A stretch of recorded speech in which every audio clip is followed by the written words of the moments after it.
Greek leaders have reached an agreement on new austerity measures. The country needs the cuts to get the €130 billion bailout from the EU and the International Monetary Fund to avert a default.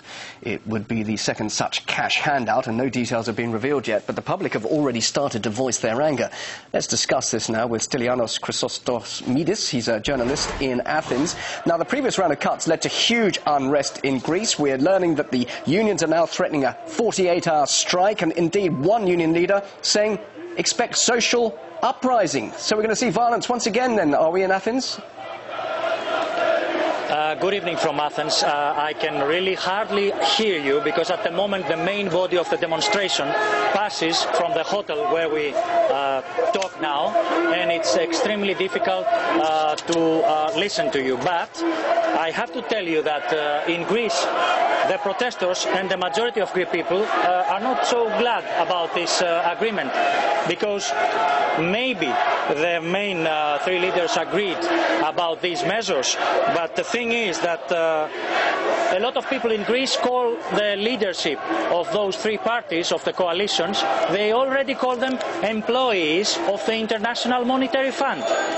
So if somebody has to celebrate something, I am the last person to understand why he has to celebrate. Because, for example, what we get from all these measures, if we avoid, as you said before, default, then we are in the situation where we have to face slow death from starvation in Greece. And this is simply the truth.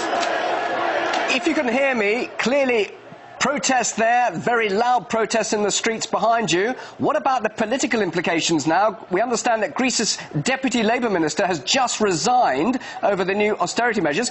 Are we going to see more political upheaval now in Greece, bearing in mind, of course, the previous government collapsed over those first round of austerity measures? I'm afraid that this is the case, because apart from Mr. Karajaferis, who yesterday changed his attitude towards this agreement, 1 hour ago, one minister of the Greek government, the Vice Minister of Employment, he resigned. He said, I am not going to support this agreement, it's beyond my power and I can't see this situation going on, and he resigned. And I'm afraid he will be followed by other members of the parties and of the government. I have to let you know also in Russia that the situation in Greece is extreme at the moment. We have children fainting in their school because they don't have proper breakfast and because they don't have enough food. So you realize that the situation in Greece is getting worse and worse. All right, if the social implications are that bad, what can protesters and unions offer as an alternative?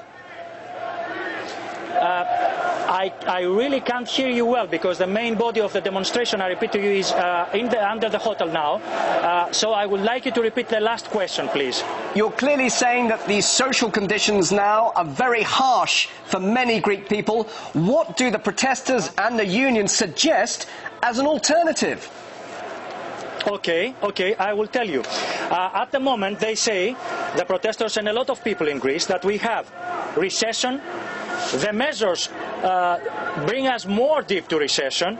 We have taxes, we have layoffs, and we have a lot of people, as I told you, that they are hungry at the moment. So what they say is that, first of all, they demand elections, I have to tell you. Here and now, they want elections, they want the situation to be changed. Second, they have been wondering, and I also have to pass this question to you, whose recipe are we following at the moment in Greece, the Greek government? The recipe comes from the IMF, and the recipe simply doesn't work. It's going to fail, it's obvious. The Troika gives the main orders, and you know that we get worse and worse in the last 2 years. So, as they say, and I agree with them, it's easier to see the sun tomorrow rise from the west than to see all these orders and all these measures bring us to growth and bring us back to normal life.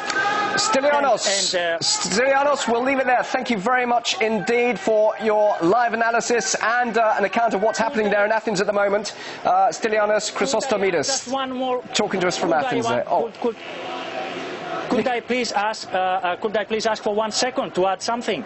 I have to read something very important to you because you asked me what they propose. What is the alternative? Very quickly. So they say a lot of... Yes, very quickly.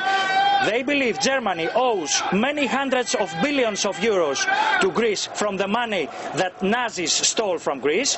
They called it forceful loan from occupied Greece to Nazi Germany and others.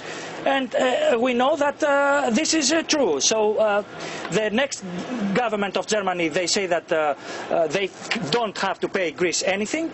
And the amount, together with all, I repeat, all recognized German financial obligation towards Greece, surpasses 700 billion euros in today's prices if we take into account moderate interest rates. So there is no exaggeration in this, and this is money Germany really owes to Greece. This is the alternative. Ending on an interesting point there. Okay, thanks very much indeed. Stylianos, thank you for joining us live there in